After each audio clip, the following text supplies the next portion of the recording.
I usually begin every workout with a 1 mile jog on the treadmill.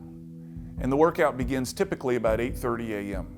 So I get there in time enough to chat with a couple of people and then get on the treadmill. And that's what happened. I chatted, I got on the treadmill, and I was doing a fairly slow-paced 1 mile jog when I literally heard something in my head. It was not outside, it was not exterior. And I stepped off the treadmill, the ground still moving, and I stepped on either side of the tread and thought, that was strange. Where was that coming from? I remember standing with my feet one in front of the other on the left side of the treadmill. Again, with the tread continuing to go, I had stepped off. I was leaning against the wall. I realized in hindsight how lucky I was that the treadmill was up against a wall for me to lean against, or else I would have fallen.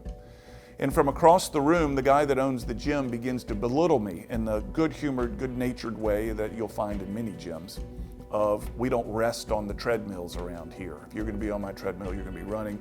He's given me the business, which I'm very familiar with. And from his story, he said he could see me reacting, but he couldn't hear me.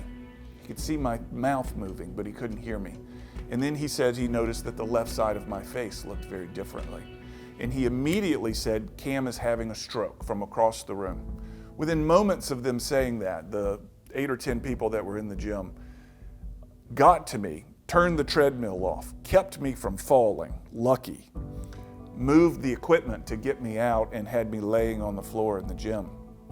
They had called the ambulance. As the ambulance people come in, the paramedics, they show them the pictures. This is a stroke.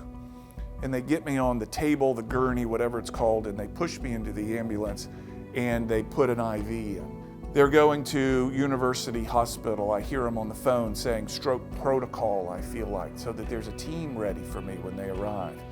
And when they arrived, that team was assembled and they were surrounding me. And this is all very vague, and a lot of this comes from stories others have told me.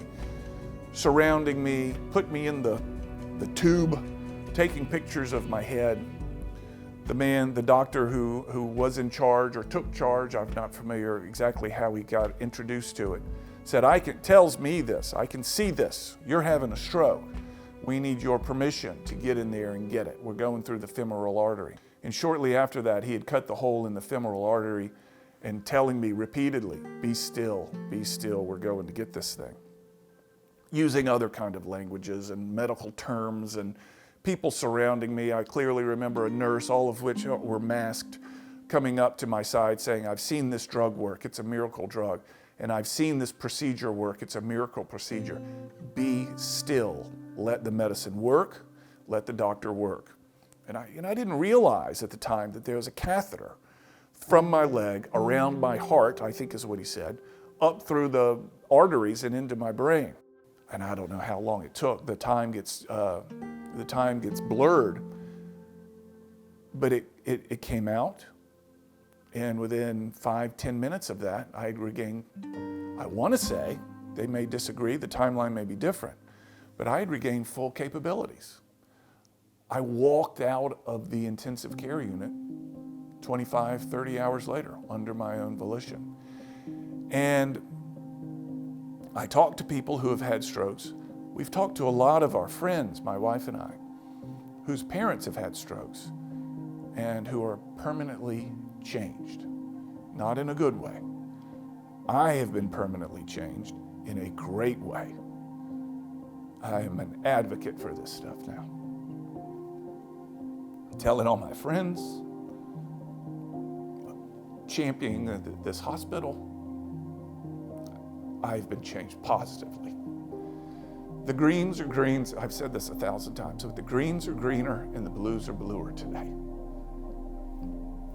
And I got lucky that the people near me knew what to do. The people near me knew what they were seeing, that I was near people when this happened, that I didn't fall when the stroke hit, that the guy that got his hands on me in the ambulance put that clot buster drug in there as quickly as he did. That the team that was at the hospital when I rolled up was there and ready. There were 1,000 angels looking after me that day. And I've been told, Cam, you're a miracle. The miracle was the drug. The miracle was the time the doctor spent studying his craft.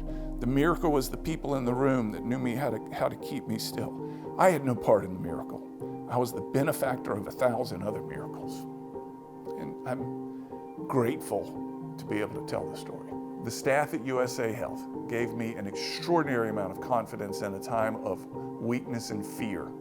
And that confidence is not something you can line item on anything, but it made all the difference in the world in those scary moments for my wife and me.